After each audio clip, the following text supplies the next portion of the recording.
लोकसभा निवडणुकीच्या चौथ्या टप्प्यातील मतदान आज पार पडले। महाराष्ट्रात चौथ्या टप्प्यात 11 मतदारसंघांमध्ये मतदान पार पडले। महाराष्ट्रात यंदा मतदानाकडे नागरिकांनी पाठ फिरवल्याचं चित्र आहे। महाराष्ट्रात यंदा मतदानाची टक्केवारी देखील घसरली। या घसरलेल्या टक्केवारीचा फटका नेमका कोणाला बसणार याकडे आता पाहणं औत्सुक्याचं ठरणार आहे।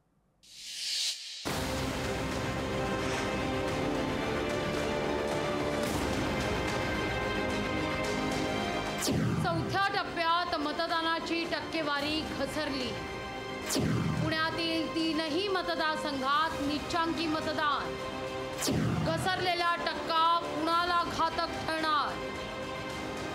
लोकसभा निवडणुकीच्या चौथ्या टप्प्यात मतदानाची आकडेवारी कमालीची घसरल्याचं दृश्य आहे। पुण्यासारख्या उच्च शिक्षित मतदारांच्या मतदारसंघात मतदार फारसा उत्साहानं घराबाहेर पडल्याचं पाहायला मिळालं नाही। अनेक पुणेकरांची नावं मतदार यादीतून गायब झाल्याच्या तक्रारी होत्या। निर्भय बनो मोहीम राबवणाऱ्या विश्वंभर चौधरी यांचंही नाव मतदार यादीतून गायब होतं। त्यांनी या संदर्भात संताप व्यक्त केलाय। गेली 20 वर्ष मी मतदान करतो असतो, याचा अर्थ मी कुठेतरी आहे, कुठेतरी मी जिवंत आहे हे निवडणूक आयोगाची खात्री पटायला पाहिजे होती, पण तसं झालं नाही। आणि आज मी मुद्दाम इकडे आलो बूथवर। मला हे कळलं होतं की माझं नाव नाहीये, इलेक्ट्रॉनिक यादीत नाहीये, पण मी मुद्दाम इथे आलो हे पाहिलं की कदाचित असं होऊ शकतं की प्रिंटिंग केलेल्या फिजिकल यादीत ते असेल आणि इलेक्ट्रॉनिक मध्ये नसेल, पण दोन्ही याद्यांमध्ये माझं आणि बायकोचं दोघांचे नाव नाही। सावरकरांच्या सिनेमानं प्रेरित होऊन सिंगापूरहून पुण्यात खास मतदानाकरता आलेल्या तरुणाची देखील निराशा झाली आहे। मतदान केंद्रावर पोहोचल्यावर त्याचं नाव यादीत नसल्याचं त्याला कळलंय। मतदान करण्यासाठी मी खास तिकीट काढून आलो होतो। 3च दिवस आलो होतो। आजची एक दिवस सुट्टी घेऊन आज रात्री मी परत जाणार आहे। सो स्लिप आल्या तेव्हा कळालं की माझं नाव डिलीट झालेलं आहे। तरी आम्ही प्रयत्न करत होतो आजच्या दिवसापर्यंत।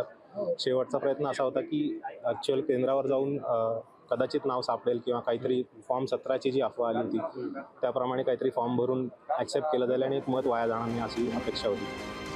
पुणे जिल्ह्यात शिरूर, पुणे, मावळ या लोकसभा मतदारसंघात मतदानाची घसरलेली टक्केवारी प्रस्थापितांना धक्का देणार की विरोधकांना संधी मिळणार याचाही अंदाज वर्तवता येत नाहीये।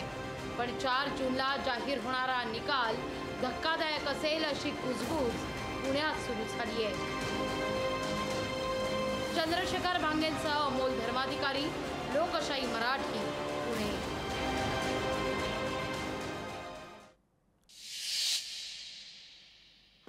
अहमदनगर दक्षिण लोकसभा मतदारसंघात मतदानाच्या दिवशीही विखे पाटील विरुद्ध लंके असा संघर्ष पाहायला मिळालाय।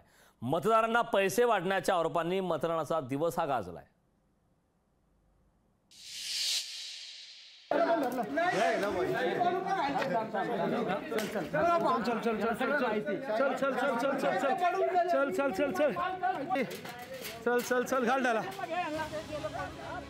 लोकसभा निवडणुकीमध्ये नगर दक्षिण लोकसभा मतदारसंघात निलेश लंके विरुद्ध सुजय विखे पाटील यांच्यात मतदानाच्या दिवशीही संघर्ष पाहायला मिळाला।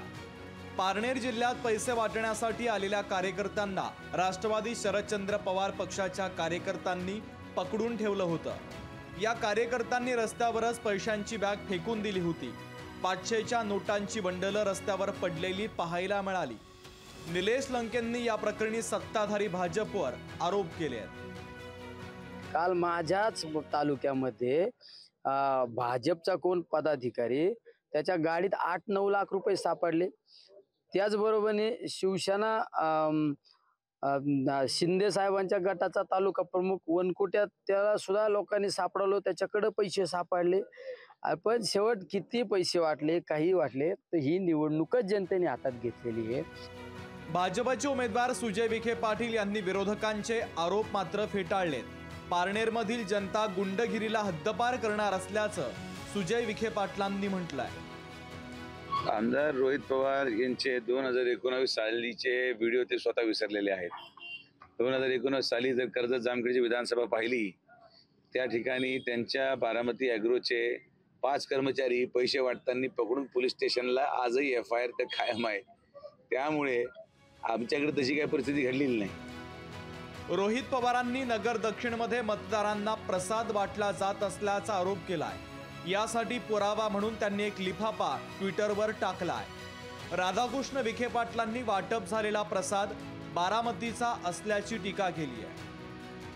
त्यांनी जे काय विधान केलेलं आहे खरं म्हणजे यापूर्वीचा इतिहास हा सांगतो की बारामतीकरांचा प्रसाद अहमदनगर जिल्ह्यातील जनतेला, अहिल्यानगर जिल्ह्यातील जनतेला मानवणारा नाही आहे.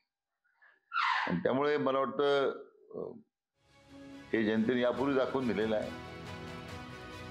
मतदान संपता धरती चौक मतदान केंद्र परिसरात मतदान न करता मतदारांच्या हाताला शाई लावली जात असल्याचा आरोप निलेश लंके यांनी केला.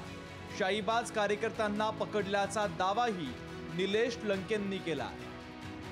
शाईची बाटली आणि ते शाई लावायचे, आधार कार्ड घ्यायचे ते आणि त्याला पैसे द्यायचे. हा प्रकार आम्ही ते कॅप्चर केलं. काही लोक पळाले, मग आम्ही त्या शाईची बाटली ते लोक सगळं व्हिडिओ केला, आम्ही पोलीस स्टेशनला जमा केले आणि नंतर आम्ही बघितलं, माहिती घेतली. तो जो आम्ही उचलून न्याला तो लोणी प्रवाराचा विखेंचा ठेकेदार आहे. मतदानाच्या दिवशी जास्तीत जास्त मतदान करून घेण्यासाठी राजकीय नेते प्रयत्नशील असतात. नगर दक्षिणमध्ये मात्र शेवटचं मत पडेपर्यंत उमेदवारांचे एकमेकांवर आरोपांच्या फैरी सुरूच होत्या.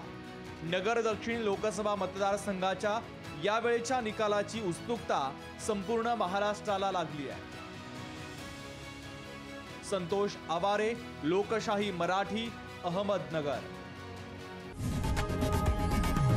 लोकशाही मराठी ऐका, पहा, जागरूक रहा.